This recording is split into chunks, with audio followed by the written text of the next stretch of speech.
Greater Gallatin United Way and the One Valley Community Foundation have organized the Bridger Foothills Fire Relief Fund.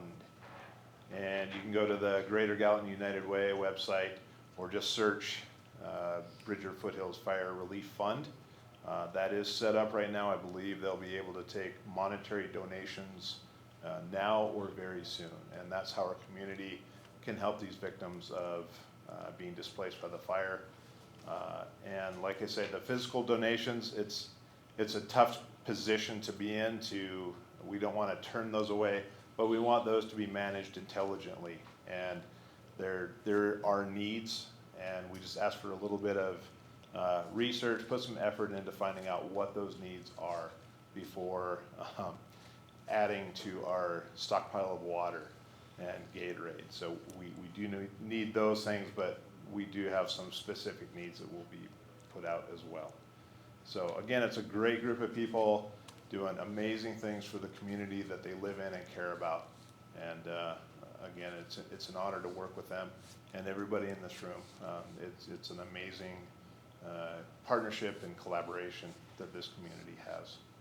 So any questions for me, I'd be happy to, and I'll be here all day. Thank you.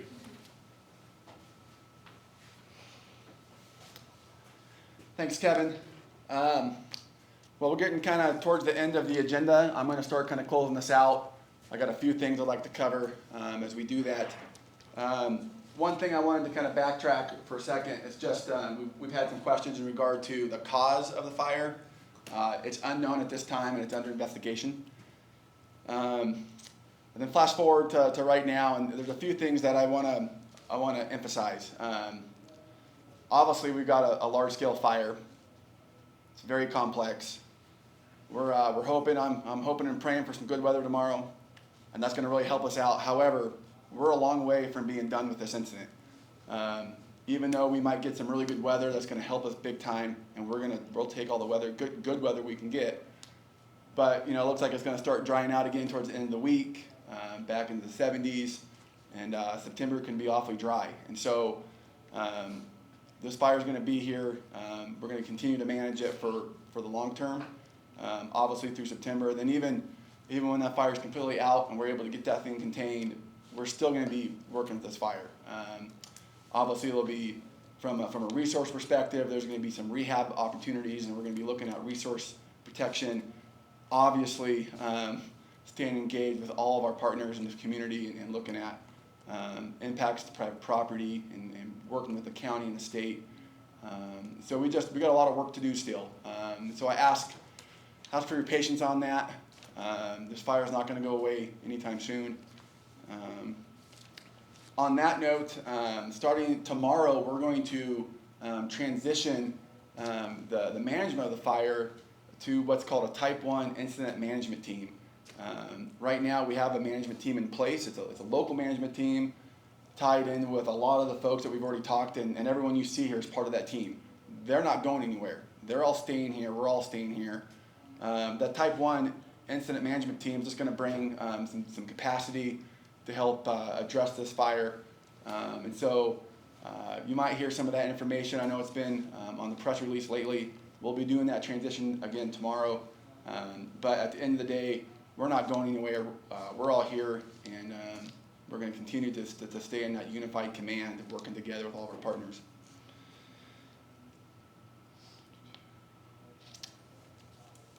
In regard to sharing information, again, we just appreciate you taking the time this afternoon.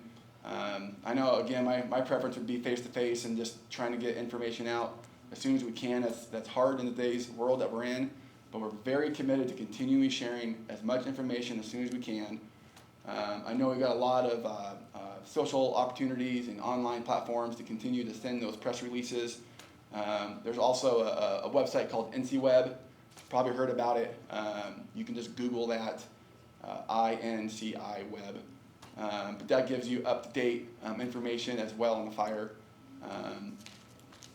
So just keep looking for those online options, and we'll be continuing to share information as soon as we can. As we kind of close out, there's a few things, or kind of last, I guess, and I'm just going to emphasize a lot what's already been said. This has been hard. This has been really hard. We haven't had an incident like this in our community in a long time. And obviously there's a lot of impacts. We live here, we work here, and we're all here for a reason because we love it. We love this community. We love the area we get to go recreate. And it's not just recreation, it's where we live. People have lost homes, they've lost structures. We've had injuries. We've had firefighters get hurt. And as Hoyt said, you know, we're incredibly fortunate that we had some firefighters make really good decisions in a really tough situation, and they were able to get off the fire, and they're headed back home. It's hard. It's impacting everybody. We recognize that. We're staying vigilant, keeping our heads up and moving forward the best we can, but most certainly recognize how hard this is in our community. And on that note, just really want to say thank you for all the help and support. As you've heard throughout the room, it's just been nonstop with the amount of reaching out and appreciation we've got from so many people in the community, and it really means a lot. We thank you for that. And on that note, thank you again for taking the time this afternoon to join us. And I'm going to pause to see if there's any kind of go-backs or if there's any questions. Just, could you explain again what the situation in Brackett Creek is? What should the residents in Brackett Creek, what does the fire look like in that area? What should they know? Yeah, so the question is just fire activity in Brackett Creek and specifically residents in that area. So I'm going to kick it back to Caleb for now.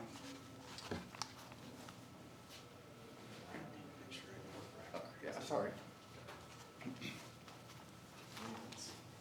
So just to make sure everyone knows, in regard to South Brackett Creek, you know, that's just a little north of the fire. It's north of Bridger Bowl. So it's actually not on this map, but just wanted to clarify that in case most folks might not know where South Brackett is. So again, it's north of Bridger Bowl, and you can't see it on this current map. So the fire is still going to want to continue to move to the north for the time being. We do feel that the Bridger Bowl ski area itself is one of our best possibilities for containment of the fire.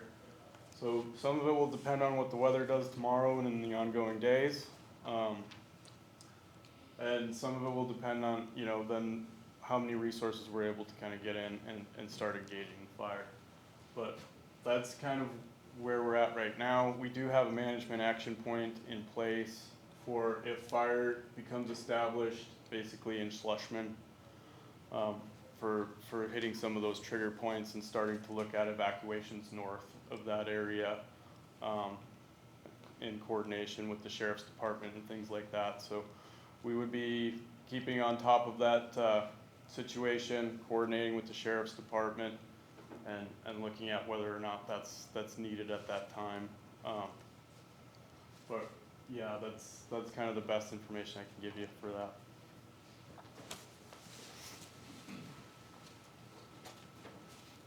Thanks, Caleb. All right, we'll pause again. Any questions before we close things out?